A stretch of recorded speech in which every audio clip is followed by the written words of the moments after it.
When they asked me to do an unboxing video, my response was, do people really need help to take something out of a box? But according to our legal team, it turns out, yes, they do.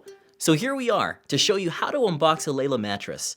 Your Layla mattress can be conveniently delivered right to your front door because it's compressed, rolled, wrapped, and boxed. So step 1 is to take your Layla mattress out of the box. Next, place the mattress on your foundation. You're not done yet. As comfortable as this sweet burrito looks, you now have to unwrap and unroll that mattress. Careful, you don't want a giant slice in your new mattress. Once you remove the wrapping, your Layla will begin to expand immediately. Stand back and watch the fun. Layla will grow to her full size within just a few minutes. Occasionally, those who are sensitive to smell may detect a slight new mattress scent after unboxing. However, there's nothing to worry about because this is not the typical VOC off-gassing that is common with other memory foams.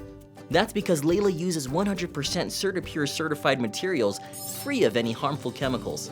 So basically, if you smell anything at all, it's the smell of your life getting significantly better and is in no way harmful to your health. But if the smell of newfound happiness bothers you at all, just give the mattress a few hours in a well-ventilated room before placing any bedding. That's it. Simple, right? Now go to sleep. You look terrible.